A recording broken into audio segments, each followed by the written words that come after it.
welcome back to 1001 Perspectives of Life. Dan hari ini di Daily Insight kita akan masih ngomongin tentang The Leadership Skills Handbook. Kalau sebelumnya kita udah ngomongin tentang gimana caranya kita bisa membuat tim member jadi perform lebih baik, atau juga mempertahankan performa yang sudah baik dan juga memberikan negative feedback, kali ini kita akan ngomongin tentang decisions making. Ada beberapa saat di mana untuk membuat keputusan itu hal yang mudah if there's not a lot of things at stake. Kalau misalnya keputusan itu tidak berpengaruh besar terhadap perubahan atau mungkin impact-nya nggak terlalu besar terhadap perusahaan. Tapi kalau misalnya keputusan yang dibuat company itu eksternal atau bisa membuat company profit lebih besar, tapi kalau misalnya gagal bisa jadi membuat company itu rugi besar. Nah, disinilah the art of decisions making menjadi krusial. Di video kali ini, aku akan memberikan beberapa tips yang mungkin bisa mempermudah teman-teman kalau misalnya berada di situasi di mana decision making impact-nya cukup besar. Contohnya decision making yang mungkin bisa membuat impact yang cukup besar itu kalau ada budget atau kerjasama dengan vendor. Kalau misalnya akan mengeluarkan dana yang lebih besar daripada biasanya. Kadang beberapa hal itu bisa menguntungkan, kadang juga bisa merugikan. Jadi daripada pusing-pusing, nah ini adalah beberapa hal yang teman-teman bisa lakukan untuk bisa membuat decision making bisa lebih mudah. Yang poin pertama adalah rational decision making.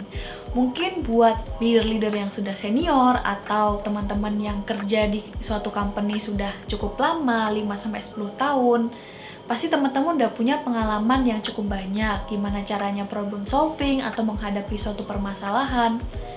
Tapi kalau misalnya teman-teman menghadapi sesuatu yang belum pernah teman-teman hadapin, kadang walaupun kita masa kerjanya udah cukup panjang, ada aja beberapa hal yang belum pernah kita lihat atau belum pernah kita lakukan, terutama kalau misalnya berhubungan dengan vendor.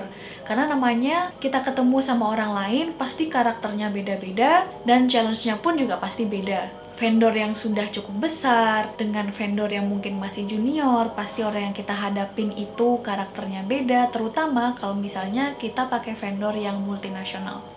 Apa yang harus kita lakukan kalau kita mau membuat keputusan vendor mana yang harus kita pilih, tapi kita nggak tahu dan kita nggak punya pengalaman? Bisa kita coba untuk melogikakan berdasarkan pengalaman yang pernah kita hadapin. Tapi ada satu cara yang lebih tepat, yaitu menanyakan ke orang yang lebih senior atau punya pengalaman. Pastinya ada ketakutan tersendiri kalau misalnya kita minta bantuan atau kita nanya ke orang lain. Karena di kepala kita pasti kita berpikir, jangan-jangan dia merasa bahwa kita nggak mampu untuk handling apa yang sedang kita kerjakan.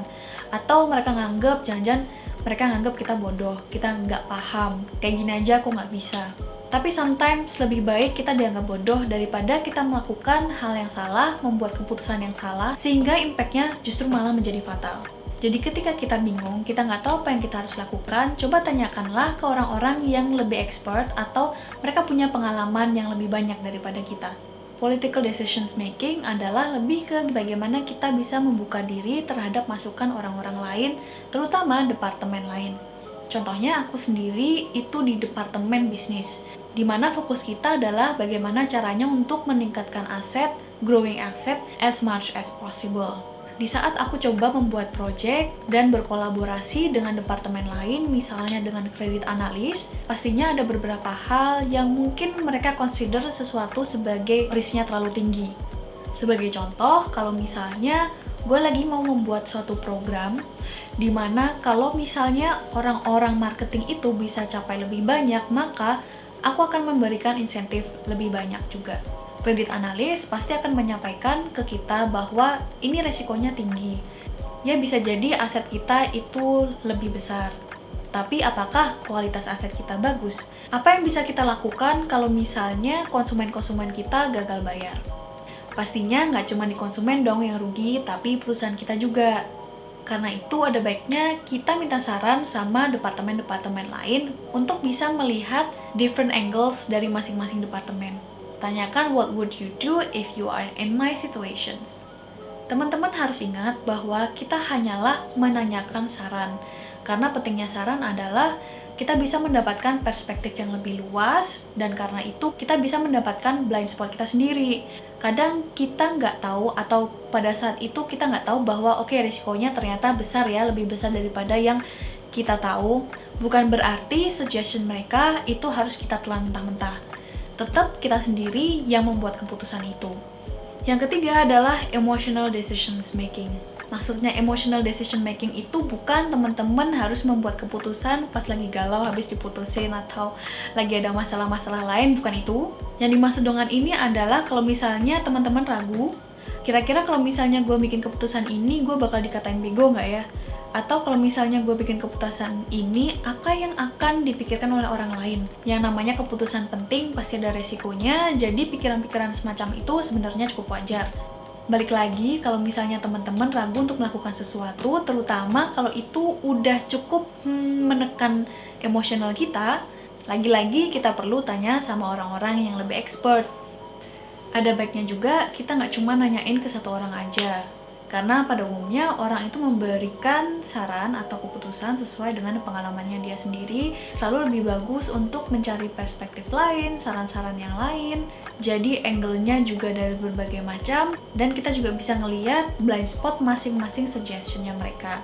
Nggak ada keputusan yang sama sekali nggak beresiko, kecuali memang impact-nya nggak terlalu besar. Selain beberapa hal tadi, kadang juga kita harus membuat keputusan pada saat kita itu sebenarnya nggak yakin sama keputusan yang akan kita buat. Jadi kita udah tahu nih, kayaknya kita mau ngelakuin sesuatu, tapi kita juga masih ragu-ragu. Kita harus ingat lagi, sebelumnya kita membuat keputusan itu karena apa ya? Tujuan kita tuh sebenarnya apa ya? Dan kalaupun kita lagi ngobrol sama orang lain, lagi brainstorm, lagi discuss, kita juga harus backup our judgment. Contohnya, kalau misalnya kita lagi ragu, dari grafik yang kita lihat, kok performanya turun ya? Dan kita membuat keputusan, sebaiknya kita membuat training aja. Siapa tahu knowledge orang-orang bisa lebih meningkat, kompetensinya mereka juga jadi lebih banyak, dan orang bisa lebih memahami kekurangan mereka apa. Mungkin aja ada beberapa orang yang kurang setuju karena training itu kadang berbayar, terutama kalau misalnya kita memang mau memberikan training yang berkualitas. Backup your judgment sebelum ide teman-teman itu dijatuhkan. Kasih tahu data-datanya apa yang sudah teman-teman dapatkan, misalnya teman-teman sudah telepon secara langsung orang-orang yang berkaitan dengan permasalahan itu, dan mereka juga udah ngomong bahwa lack dari performance yang ada karena knowledge yang kurang. Bisa juga teman-teman kasih tahu datanya, kasih tahu orang-orang yang sudah teman-teman libatkan di dalam pembuatan keputusan itu.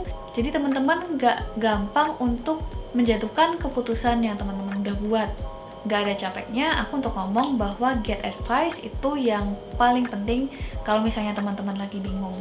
Dulu gue pernah di suatu situasi dimana gue lagi hektik banget, ada banyak hal yang bertubi-tubi yang harus gue lakuin, dan rasanya tuh semuanya urgent. Karena itu kepala gue tuh jadi penuh banget, dan sebenarnya mungkin kalau misalnya di situasi itu sebenarnya gue lagi nggak kalut, pembuatan keputusan itu sebenarnya jadi lebih gampang. Tapi karena pada saat itu gue benar-benar lagi pusing banget, jadinya gue bingung, gue benar-benar nggak tahu apa yang harus gue lakuin.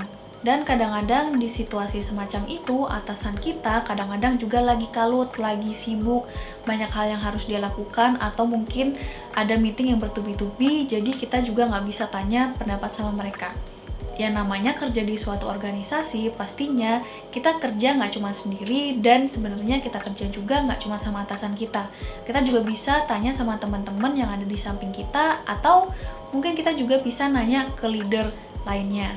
Pelajaran yang gue dapatkan adalah don't rely on one person. Memang lebih gampang untuk kalau misalnya kita udah tahu orang itu pasti bisa dapat jawabannya, atau pernah ngehandle permasalahan yang lagi gue bingungin, kita pasti ke dia terus. Tapi yang namanya kerja di organisasi, orang pasti punya kesibukan masing-masing. Dan bekerja sama dengan orang banyak menguntungkan kita karena di situasi semacam itu kita bisa tanya sama orang dengan expertise-nya masing-masing. Kalau dulu gue bingung tentang rumus Excel, gue nanya sama orang yang jago Excel, dan gue beruntung karena yang punya expertise dalam rumus-rumus Excel itu nggak cuma satu orang aja. Mungkin ada 1-2 orang yang memang jago banget, tapi orang-orang yang udah menggunakan Excel day to day, mereka pun juga bisa menjawab pertanyaan kita kok. Selain Excel, pasti teman-teman juga banyak hal yang kadang kita tuh nggak paham, kadang kita lagi pusing dan butuh saran orang lain. Tanyain aja sama teman-teman tim. Tidak harus dengan atasan atau nggak harus rely on satu orang yang teman-teman anggap dia yang paling pintar. Poin yang ketiga adalah follow the value of the firms. Untuk membuat suatu keputusan, teman-teman juga harus lihat lagi value apa sih yang dimiliki oleh company kita. Priority apa yang mereka milikin? Apakah mereka profit focused, process focused, atau customer focused? Contohnya kalau misalnya ada customer yang protes dan minta ganti rugi. Bisnis apapun yang teman-teman lagi pegang atau company manapun yang teman-teman lagi kerja di situ, pasti mungkin situasi ini bakal muncul. Customer yang ngomel-ngomel, minta ganti rugi, minta mungkin yang tadinya udah beli produk, dia pengen ngembalin produknya. Apapun itu, biasanya kalau ada yang komplain, company atau bisnis kita merugi sedikit, terutama kalau mereka minta ganti rugi. Balik lagi ke value company kita, sebenarnya kita tuh fokusnya kemana sih? Kalau misalnya memang kita lebih fokus ke aset, berarti oke, nggak apa-apa. Kalau misalnya pun ada satu customer yang nggak puas sama kita, masih ada banyak customer lain yang bisa kita layanin. Kadang juga kalau misalnya kita customer focus, kepentingan dan kepuasan customer itu yang nomor satu. Jadi walaupun company kita itu rugi, tetap mereka harus puas, mereka harus senyum, dan kita harus memberikan apa yang mereka minta. Poin berikutnya, kalau teman-teman lagi galau, keputusan apa yang harus kita lakukan, atau whether we're going to do what we want to do or not, itu ingat-ingat lagi apa yang bakal dilakukan oleh bos kita. Karena mereka lebih pengalaman, ada kemungkinan mereka pernah mengalami permasalahan yang lagi kita hadapin. Bisa tanya langsung ke leadernya, atau ingat-ingat lagi apakah leader kita pernah mengalami hal yang sama. Kalau pernah, kita bisa aja copy paste karena kita udah tahu outcome-nya bakal kayak gimana. Kalau misalnya belum pernah, atau teman-teman mungkin lupa, bos teman-teman bakal ngapain dalam situasi yang teman-teman lagi hadepin, brainstorm aja di saat leader teman-teman lagi ada waktu, atau sekalian di meeting weekly unit teman-teman. Kalau misalnya kita minta saran gak cuma sama atasan kita, tapi juga tim member kita sendiri, pastinya mereka akan merasa dihargai. Kalau misalnya mereka merasa dihargain, kerjasamanya jadi lebih enak, lebih makin solid, dan kalau misalnya teman-teman at times butuh bantuan, pasti mereka dengan senang hati akan membantu teman-teman. Poin yang kelima adalah focus on the outcome. Pada situasi tertentu, kita harus membuat keputusan yang mungkin kedepannya kita akan merepotkan diri sendiri. Maksudnya merepotkan diri sendiri adalah dibanding dengan waktu-waktu sebelumnya, kita harus memberikan effort yang lebih besar. Misalnya kalau teman-teman akan memulai project yang baru, di mana project ini akan mempermudah beberapa proses kerja berikutnya dan juga mempermudah orang-orang lain dalam bekerja. Pastinya kita harus memberikan fokus yang lebih besar dan juga effort yang lebih besar. Mungkin mayoritas orang bakal ragu-ragu untuk memegang project ini karena effort yang besar, artinya kita akan jadi lebih pusing, akan memakan waktu lebih banyak, dan namanya juga project baru, mungkin gak banyak orang yang pernah ngelakuin ini, jadi teman-teman pasti bakal banyak menghadapi situasi bingung.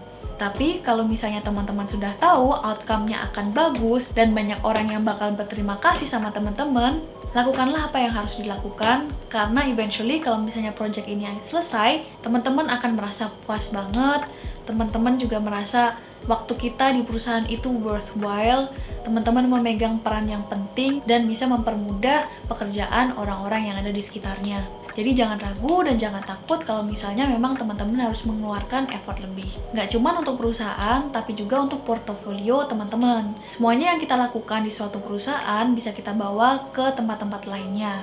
Misalnya kita merasa bahwa sudah waktunya kita pengen membuat bisnis sendiri. Karena kita pernah menghandle project di mana timeline-nya cukup padat dan mungkin nggak cuma satu project doang yang teman-teman pernah pegang. Jadinya kita terbiasa dengan deadline yang cukup padat, dengan urgensi yang bertubi-tubi muncul.